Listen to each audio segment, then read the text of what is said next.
Hello everyone, I'm Terry-Nealey, your 16th District State Representative. Thank you for joining me on Legislative Update.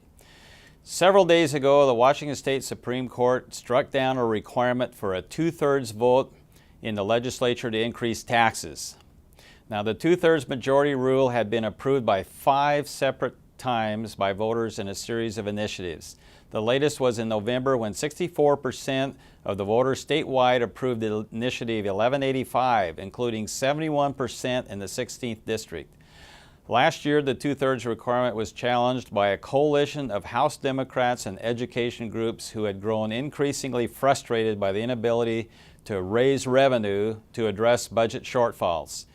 In Olympia, politicians who want to raise taxes avoid the T word, so they say raise revenue, but it really means they want to raise your taxes. This year, the legislature must close a budget shortfall of just under $1 billion. Since the court ruling is still hot off the press, it is too early to know whether this same coalition would attempt tax increases during the remaining 8 weeks of the legislative session. Nevertheless, I am concerned any tax increases in this fragile economy would damage the slim progress of economic recovery in our state. Instead of tax increases, there's a better way to fix Washington's budget crisis. The answer is jobs. When people are working, they have more discretionary money to spend. Money to buy furniture, fix up the house, go out to dinner and a movie, get new clothes, buy a car. These are common things people do when they have a job and a regular income. What is the common factor that happens when consumers purchase these things? In Washington, they pay sales taxes, and that money is transferred to the state's general fund to support education, public safety, and the other important things funded in Washington's operating budget. When people are jobless or their hours have been cut back at work, they curtail discretionary spending, and that leads to budget shortages in our state. Would a tax increase really fix this problem? No, not at all. I believe it would only serve to inflict further damage against employers and families struggling to survive in this economy. That's why we need to abandon any discussion of tax increases in the legislature and focus our attention on private sector job creation. My House Republican colleagues and I have a checklist of solution-oriented legislation that employers tell us would help them create jobs and get Washington working. Here are just some of our solutions.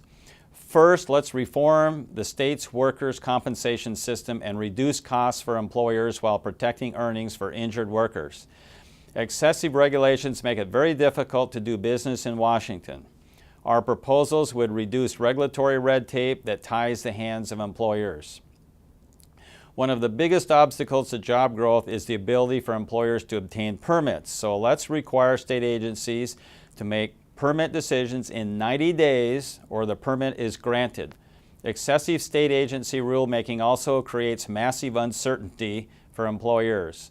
So our proposed legislation would impose a moratorium on state agency rulemaking until our economy improves. We have several counties in eastern Washington that continue to have double-digit unemployment. They would love to have jobs and population growth in their counties, just like those on the west side of the state. Yet their hands are also tied by the restrictive one-size-fits-all Growth Management Act. Our plan would suspend the Growth Management Act in counties with persistent unemployment. Here's another idea. Why not require state agencies to determine whether a new regulation would have a positive or a negative economic impact? Our proposed legislation says if it is determined to hurt the economy, the new regulation should not be enforced unless the legislature enacts that law. Finally, let's do what the people of this state have repeatedly said they want. Let's require the legislature to have a 2/3 supermajority before it can raise taxes. Let's put it in the state constitution. These are some common sense solutions employers have told us would help to give them the certainty and flexibility they need to create jobs. Just because the state Supreme Court threw out the 2/3 requirement should not be an automatic license for the legislature to impose difficult and higher taxes on the struggling citizens of our state. Raising taxes would push our state's economy back into a tailspin and create larger long-term budget deficits as more unemployed people turn to the government for assistance. The best way we can help our state's budget and fund essential services is by getting government off the backs of employers so they can create jobs and get Washington working again. As always, I invite your comments. Visit my website where you can sign up for my email update and get my contact information, including my email address. You'll see my website address on your screen.